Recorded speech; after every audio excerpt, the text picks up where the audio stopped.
Welcome back. Well, let's bring you some updates in some parts of the country where voting and accreditation took place today. We start off in Abia. Well, accreditation and voting was peaceful in Abia State, where people waited patiently in several long queues as INEC officials accredited them and invited them to vote. Well, the state governor, Theodore Orji, was seen at his ward's polling unit and was accredited alongside his wife. He later made a trip to the office of the resident electoral officer, where he complained about the dearth of INEC officials as well as issues with the card readers, which he said threatened the exercise.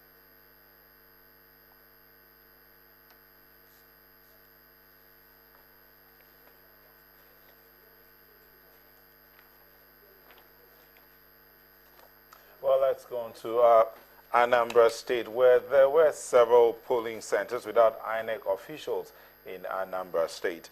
Residents were visibly angry that the process was set to begin late, while issues with the card reader further compounded their anger. The state governor, Willie Obiano, who himself could not be accredited at the time, was also visibly disappointed.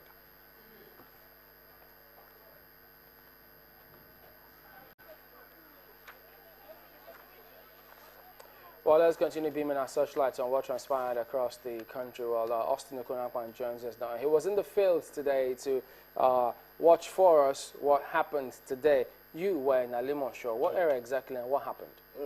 As in Alimosho, I'm about the largest local government area in Lagos, but we stayed at Ifakoijaye, Ayobo, Ikpaja, Egbe, Jimu, and Ijego Ikotun. It was the same story in the morning, accreditation. The officials were still struggling with the card readers, so a lot of people complained, and then that slowed the process. But once they got that, it moved very well. But an interesting story happened at Ayobo Ikpaja. Pretty large center it was, the polling center, St. Andrew's Anglican Primary School, about 6 polling centers. This polling center 044, had a large turnout, you know. And then the voters were so mad because they thought that most of the errors on the registration was from INEC. For instance, I spoke to a guy, well, he brought his problem to me. His name is Olorunfemi Ayindero, and he was registered, his gender was female. And then they told him he cannot be accredited. And then the guy was like... What about the picture?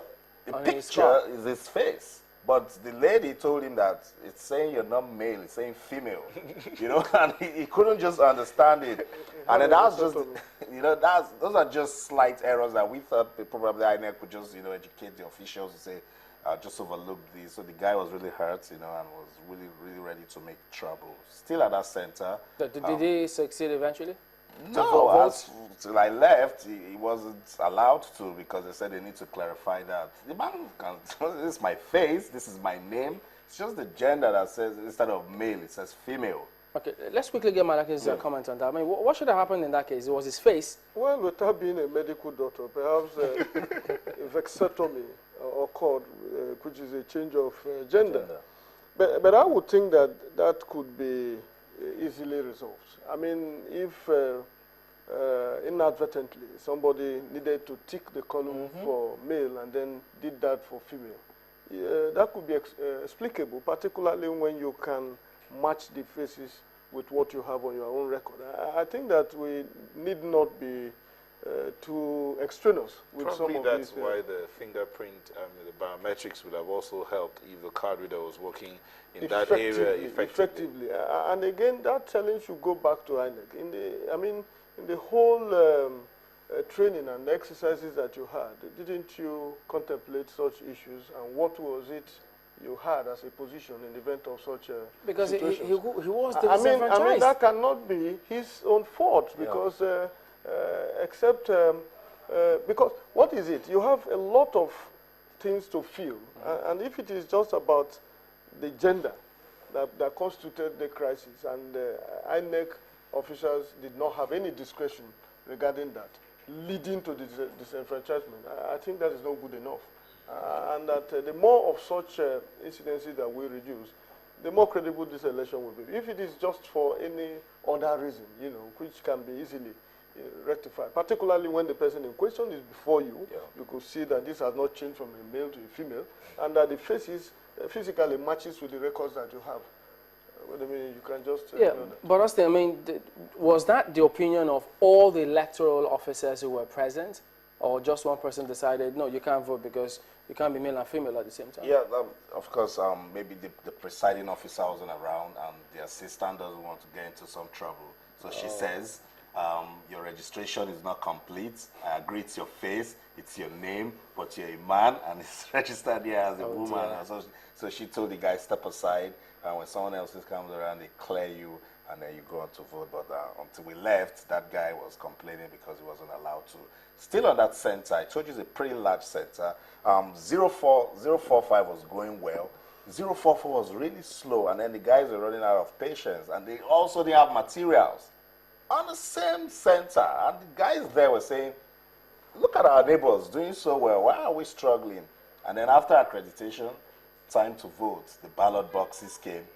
You know, the regular transparent white ballot boxes, and then that of 044 they didn't have. They turned around, saw one of the waste bins, and then decided to use it. Who decided to use it? The INEC officials or the electorate? The INEC officials, because the guys want to vote. If they could exercise such discretion and made such use of such improvise, how much less could they have done regarding a mere call? If you say you didn't want to go into trouble, what about putting a call to your superior just to resolve the issue of male or female? And I think that... Because that's very important. It's extremely very important. It goes to the root of this exercise. Let's face it.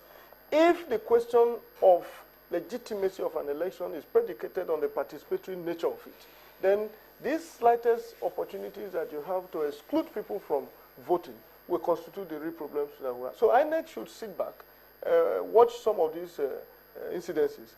And it's a little surprising that some of these things were not factored in. I do not see how that can lead to a fundamental problem leading to the disenfranchisement of somebody who is there before you and whom you can verify from even physical looks. All right, so thank you very much indeed, Dustin. But on the whole, the exercise went well. Alimosho was peaceful. The guys came out to vote, and I'm sure they're counting their votes now. Yeah. They staged, they ensured that everything went well. Did you tell them to talk sports? Some guys told me that we're not talking sports, we're all voting today. Some children were playing football. We'll be back after this. Thank you, Austin, for coming on. Join us again.